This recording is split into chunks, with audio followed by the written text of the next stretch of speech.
അമ്മച്ചി എല്ലാം നിരത്തി വെച്ചേക്കുന്ന എന്തിനാ അമ്മച്ചി? അമ്മച്ചി ഇന്നൊരു അവിയലുണ്ടാക്കാൻ പോവാ മക്കളെ. അതിന് അമ്മച്ചി ദേ ഇവിടെ കഷ്ണമെല്ലാം അരിഞ്ഞ് കഴുകിയൊക്കെ വൃത്തിയാക്കി വെച്ചിട്ടുണ്ട്. അതിനകത്ത് എന്തൊക്കെ സാധനമാണെന്ന് അറിയണ്ടേ കുഞ്ഞിന്?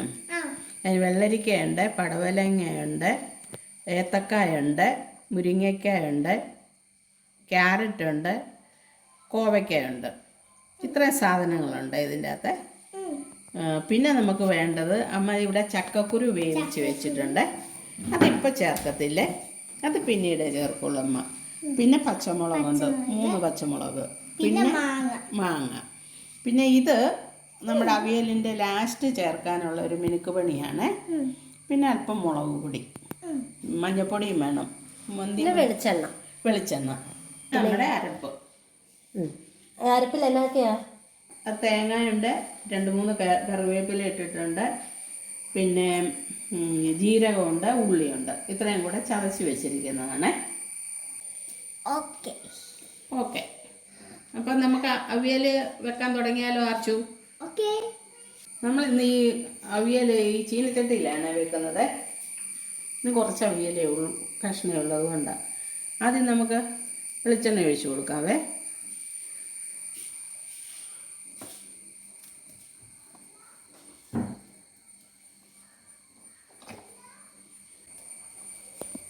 പിന്നെ നമ്മൾ അരിഞ്ഞു വെച്ചിരിക്കുന്ന കഷ്ണങ്ങൾ. ഒരു കുട്ടി അവിയലല്ലേ? കുട്ടി അവിയൽ. ഇതിൻ്റെ കൂടെ ഒരു 4-5 പച്ചമുളകും കൂടി ഇട്ടിട്ടുണ്ടല്ലേ? ഇല്ല, ഇടാൻ പോകുന്നില്ലല്ലോ. നമ്മൾ അരിഞ്ഞു വെച്ചതേ ഉള്ളായിരുന്നല്ലേ? 4 പച്ചമുളകാണ് നീ അരിഞ്ഞ്? 5 എണ്ണം ഉണ്ട്. അയ്യോ, ഇത്രയും വേണ്ട, കുഞ്ഞുങ്ങൾക്കും കൂടെ കൊടുക്കേണ്ടതല്ലേ. പക്ഷെ വലിയ എരിവില്ലാത്ത പച്ചമുളകാമേ. എന്നാലും അത് മതി. മഞ്ഞപ്പൊടി, കുറച്ച് മഞ്ഞൾപ്പൊടി. ഞാൻ അരപ്പിൻ്റെ കൂടെ മഞ്ഞൾ ചേർത്തിട്ടുണ്ട് കേട്ടോ. അല്ലെങ്കിൽ നമ്മൾ ഇത് ചേർക്കുമ്പോഴത്തേക്കേ വെളുത്തിരിക്കുക, അരപ്പ് ചേർക്കുമ്പോഴത്തേക്ക് അരപ്പ് വെളുത്തിരിക്കുക. അന്നേരം നല്ലൊരു ശകലം മഞ്ഞൾപ്പൊടി ഇട്ടാണ് അരപ്പ് റെഡിയാക്കുന്നത്. ആർച്ച ഇവിടെ നോക്കി പഠിക്കാനാണോ വന്നിരിക്കുന്നത്? അതെ. ആ കൂടെ തന്നെ കുറച്ച് മുളക് പൊടിയും കൂടെ ചേർക്കണേ.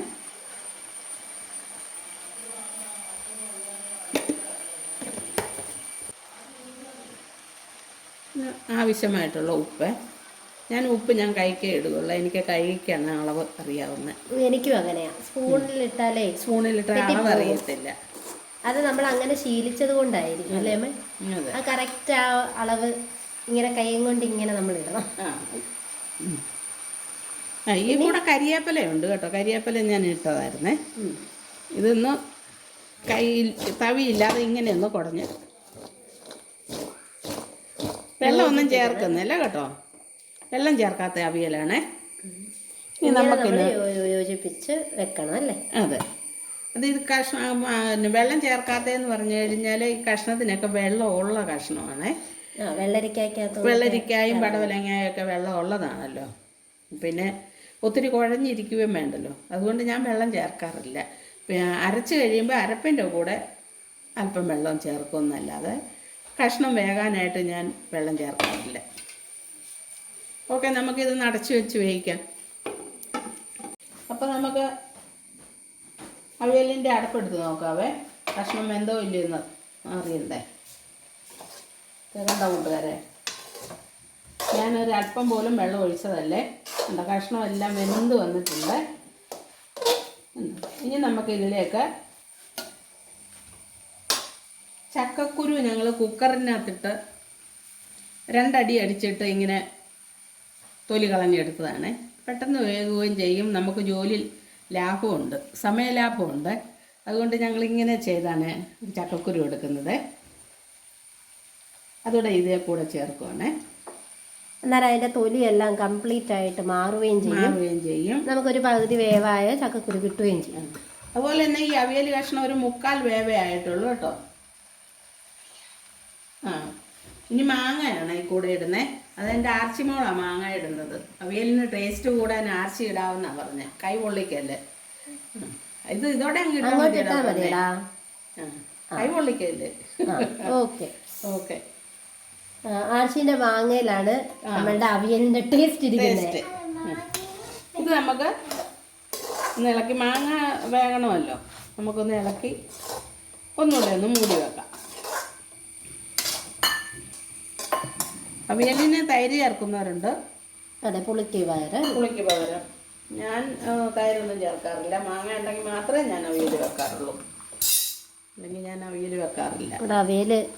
ഇവിടെ അവിയൽ വെക്കണമെങ്കിൽ മാങ്ങ വേണം. പുളി ചേർക്കുന്നവരുണ്ട്. അതെ, വാളംപുളി. പിന്നെ ഇലിമ്പിക്കായിടുന്നവരുണ്ട്. ഇലിമ്പിക്കായിട്ട് നമ്മൾ വെക്കും. ഇലിമ്പിക്കായിട്ട് വെക്കും. മാങ്ങ ഇല്ലായെങ്കിൽ മാത്രം, അത് നിവർത്തിയില്ലെങ്കിൽ മാത്രമേ ഞാൻ അങ്ങനെ വെക്കാറുള്ളേ. അത് ഇലിമ്പിക്കായുടെ വേറൊരു ടേസ്റ്റ് വരികയല്ലേ അവിയലിന്. നമുക്കൊന്ന് അടപ്പെടുത്ത് നോക്കാവേ. മാങ്ങ ഒരു 3/4 വേവായിട്ടുണ്ട്. ആ കൂടെ തന്നെ നമ്മൾ അരപ്പങ്ങ് ചേർക്കുവാണേ. അരപ്പിന് ആവി വരണമല്ലോ, അത് വേകണമല്ലോ, അല്ലേ പച്ചമണവും ചുവയും വരികയല്ലേ. അരപ്പ് ചേർക്കുവാണേ.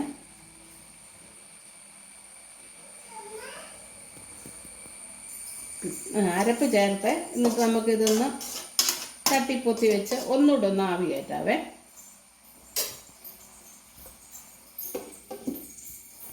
ഇപ്പം നമ്മുടെ അവിയലിൻ്റെ അടപ്പൊക്കെ എടുത്ത് നോക്കാവേ. അവിയൽ നമുക്കൊന്ന് ഇളക്കിയിട്ട് കൊടുക്കാം. ആയൊന്നും ഇല്ല, ആയി, റെഡിയായി, മണം വരുന്നുണ്ട്.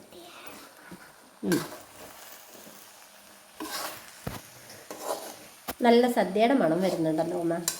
അതിന് ഒരു കാര്യം കൂടെ ചെയ്യുമ്പോഴാണ് ശരിക്കും സദ്യയുടെ മണം വരുന്നത്. ഇത് കണ്ടോ കൂട്ടുകാരെ, ഇത് പച്ചമുളകും നമ്മുടെ വെളിച്ചെണ്ണയും കറിവേപ്പിലയും ഉള്ളിയും കൂടെ ചതച്ച് വെച്ചിരിക്കുന്നതാണ്. ഇത് നമ്മളിതിൻ്റെ മുകളിലോട്ട് ഇങ്ങനെ ഇടുവാണ്.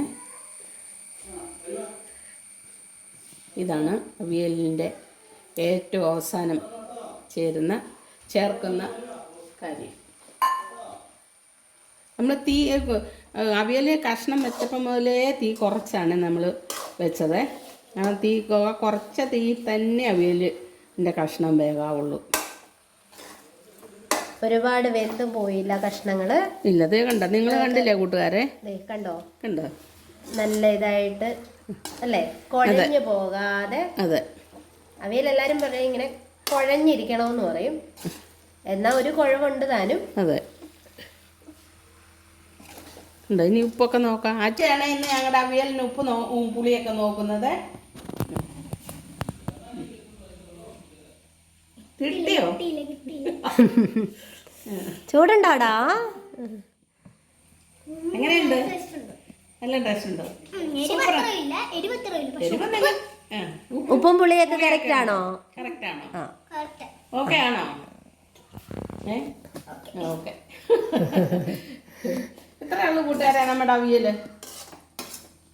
ഉണ്ടോ? നമ്മൾ തീയൊക്കെ ഓഫാക്കി കേട്ടോ. അതെ, അപ്പം നമ്മളുടെ അവിയൽ എല്ലാവർക്കും ഇഷ്ടപ്പെട്ടെങ്കിൽ ലൈക്ക് ചെയ്യുക, ഷെയർ ചെയ്യുക, സബ്സ്ക്രൈബ് ചെയ്യുക. നമുക്കപ്പോൾ നാളെ വേറൊരു വീഡിയോയിൽ കാണാം. ടാറ്റാ.